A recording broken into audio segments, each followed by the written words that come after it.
I'm going to take you to Darjeeling. I was a 6-year-old that time, and I was traveling in a car with my parents and with my uncle and aunt. And those days you had these ambassador cars and a Fiat car maybe, but we were traveling in an ambassador car, and as we were going along, my uncle was driving, and he was driving very fast. As a kid, I used to feel very scared about things, and I used to have these two interesting monkeys, as you would say, talking to me. One would talk about what good would happen, and the other one would talk about what the not so good would happen.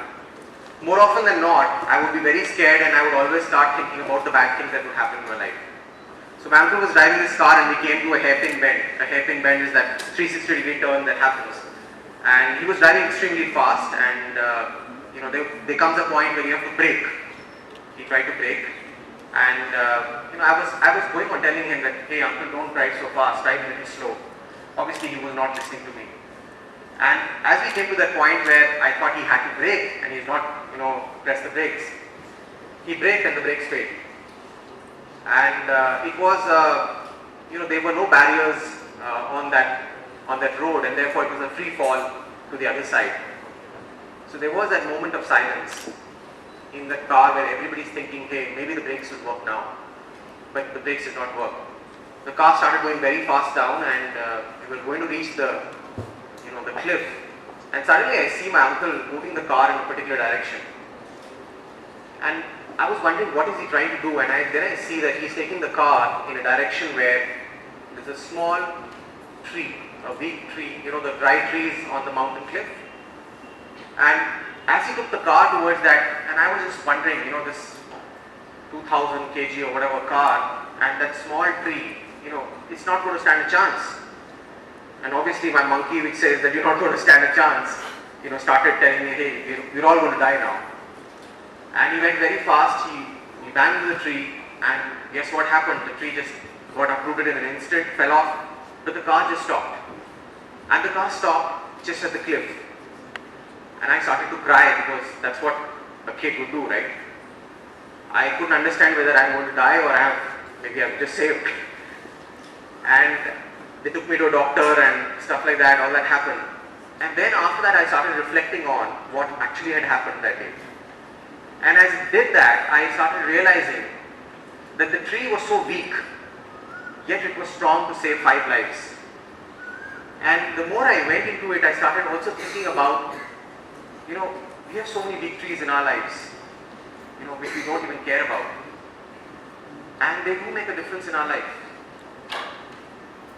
And the more I went into that mode, I also realized that small things make a big difference. And I'll come back to this story a little later, but basically, I realized after that, I would just go about looking at trees which have not been watered. I would start putting water into the plants and trees, because I felt that, hey, this tree could save somebody's life. This was one story that impacted me a lot. Now, as a child, as I grew up, the insecurities and fears remained for a while. I was a single child, and I used to always think about, I used to have friends, and I used to go around with friends. I used to always understand, hey, when we were studying English, there was this whole aspect around first person, second person, and third person. Now, I could understand the first person very easily, because that was me, and then there was a second person, which was my friend. And then there's this third person. Now, where does this third person come from? I never understood that when I was a kid. And I started growing up. I got my first job. I started working. My first job was a software engineer. And my job was to find faults in what other people were doing. So I was a quality engineer. I used to critique people a lot, so it was very, very comfortable for me, because it was in my zone. It was very easy for me to find out, hey, this tape has not been put properly. I was like a perfectionist who was wanting to find out faults. Now, if I reflect a little bit more, why was I trying to find faults? Why was I so critical about people? It was also because then I was moving the focus from me to them. Because it meant that, hey, you are wrong. So that means the focus moves away from me, right? My insecurity is playing out there, and that's why I started critiquing and becoming very critical about things. And as I started off my first job, and 3-4 of us joined at the same time, and every day we would go and we'd try to find faults in what the developers had done, you know.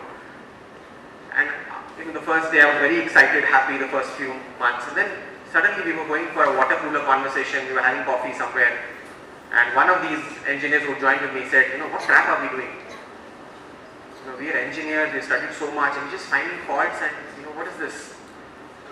And I thought maybe he's got a point. Maybe I just wasted so much time studying. And as we went about, over the next few months, we all started talking, you know, we're all wasting our lives, it's so useless the work that we are doing, and slowly the culture became more and more negative. I realized that was the third person. When I start blaming other people, the management, you know, other situations that come through, and I can easily pin the blame. It's like the dustbin in the room, which I can really say, hey, this is the third person, you know, it's not me that's creating all of this. All what's going wrong in my life is not because of me, but somebody else. And that third person is so important because I think that's what we go about doing, right? So I continued that for a long time, and I switched a lot of jobs, and every job I would see people cribbing, you know, and I would also do it because obviously it's very easy to say, you know, things are not going right because of the management, because of the traffic, the weather, you know, society. You know, it's very easy to put the blame on other people. And after that, what happened is I quit my job and finally I became an entrepreneur. And I'll come to that story also in a bit. So when I started my whole entrepreneurial journey, it was very interesting because now I couldn't put the blame on anybody because I have started it. But then I was still trying to find convenient ways of saying, hey, the customers are bad, the market is bad, you know, the government has done some things which have really spoiled, there's no cash flow in the market, no customers want to spend. So again, I was pinning the blame on other people, again moving the focus from myself to other people. And as I started doing this more and more, a year back, I had an aha moment where I realized that, hey, what am I doing? I'm just blaming other people for something that I'm supposed to be responsible for. And that's where I started my journey, and I got a customer and I started working with that customer. You know, before that, what also happened is I did a couple of startups and I failed miserably. And why did I fail is also, I'll come to that interesting thing, but basically I wanted to do a lot of things. I wanted to do, you know, my own companies, I had some bright ideas, I wanted to work on them, I also wanted to teach, I also wanted to make a difference to society. I wanted to do so many things. And I'll just demonstrate that to you on how, you know, that works.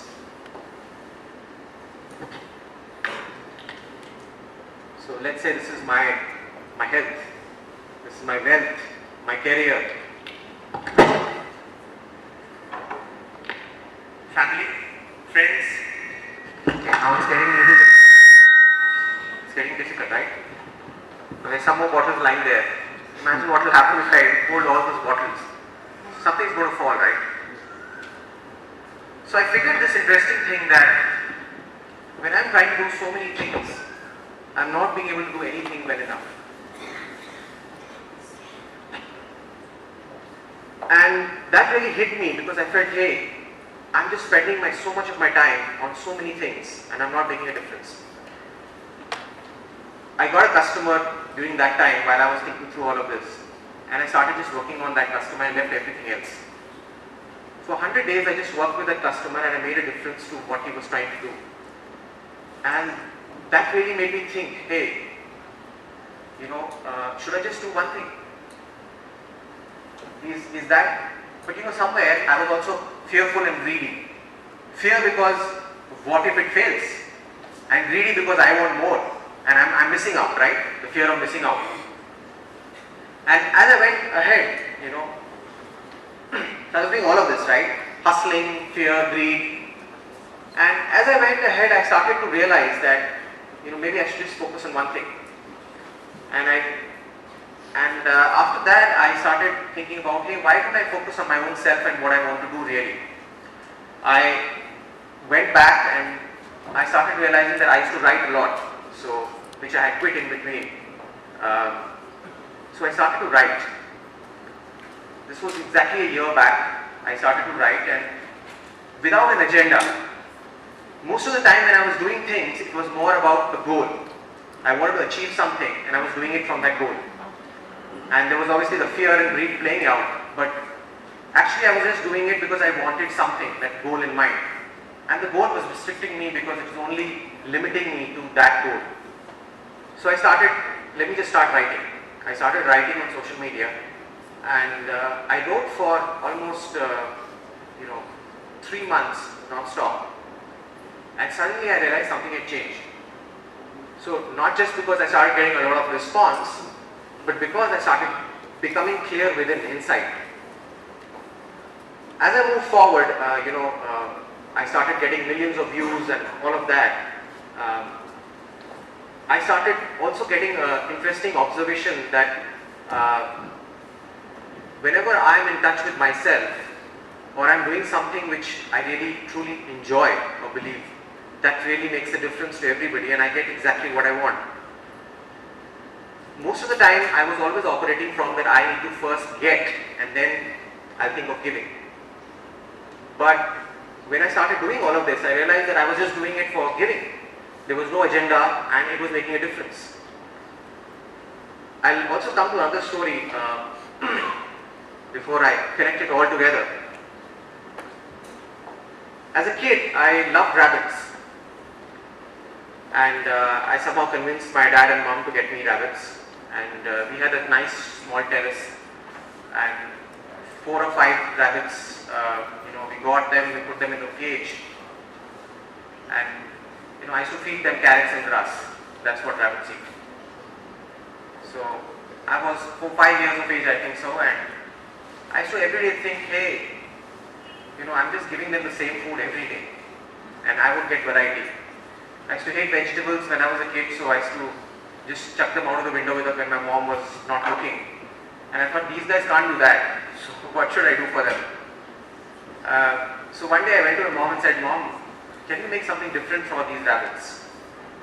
So my mom said, what do you want me to make? So I said, why don't you make some eggs? Obviously I had no clue that rabbits don't eat eggs. And my mom also had no clue. So my mom made eggs for the rabbits, and I went and I opened the cage, put it there properly, nicely, and and I just went off. I said, okay, let them enjoy the meal. After a while, I came back after an hour or so, and I saw the eggs were lying there, and the rabbits had moved from here to the other part of the cage. Obviously the smell was getting to them. They wanted to stay clear of what they were not liking. And I was wondering what's happening here. And I tried this for a couple of hours. Again I came back. Then I went to a friend of mine and I said, look, this is a strange thing that's happening. I'm trying to feed them, but these guys are not eating anything. He said, you're so foolish. Rabbits don't eat eggs. I said, oh, then what do I do now? He said, now you have to go and pay for your sins now. You have to go back and clean the cage and all. So I went there, I cleaned the cage and took out the eggs, everything, and then I put the grass in, but they won't eat again. Obviously they felt that I'm putting it in the same space. So every day I would go, in the morning, clean the cage in front of them and try to tell them, look, I've cleaned it enough now start eating. And after 3 or 4 days, the rabbits started to eat. That's when I realized a very interesting thing, that the impact and the intent. My intent was very, very good.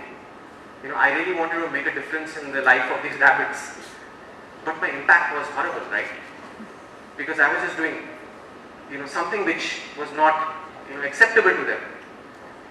And that helped me a lot in my own journey as an entrepreneur, because sometimes, you want to do good things, but, it doesn't land well.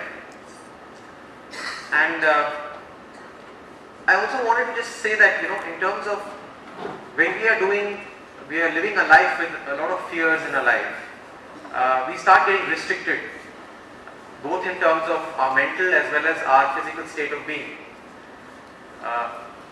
Fears also play out in very, very many ways. As a kid, I used to write poetry a lot, and the lines that I wrote, my first few lines that I wrote as a poet were, in the fire of my sorrows my heart does burn, only for a little love it is here. Now, the more I reflected on that also, our need for love is basically validation from the world. And our fears and failures are also, in some ways, when I'm going to fail, I'm scared that the world will say that you failed. So it's again very external. So I'm not able to take the remote control of my life back because it's all external. And therefore, I'm just letting go of my life and the control and whatever I want to do in my life to somebody else. And that's how these fears play out so much in our lives. As an entrepreneur, when you start your own work, you have to start from zero. You have to be nothing. You have to become a nobody. And that is very fearful because you feel, okay, what I've done from birth till now is all gone. And I want to carry all that along, like those bottles, right? I want to carry everything that I've done till now. Can I just say, okay, I'm nothing today and I can move from here and become amazing? And most of us are, not able to break out of that. So my last few years of failures taught me a very interesting thing that, I just have to be in the moment and just give up what is going on. And I follow this principle of ONE, only now exists. And just be in the moment. And the other thing is around do one thing. I think it's very important that we should do one thing in our lives. The small things make a lot of difference. I started to write and I was writing maybe one post every day or one para. And over 3 months now, last 1 year, I've written around 400 stories now. And each of the stories are making a difference in the lives of people. A lot of people who are about to commit suicide, they said that we read what you've written and therefore we have stopped. I think that's very important that you should just do little things.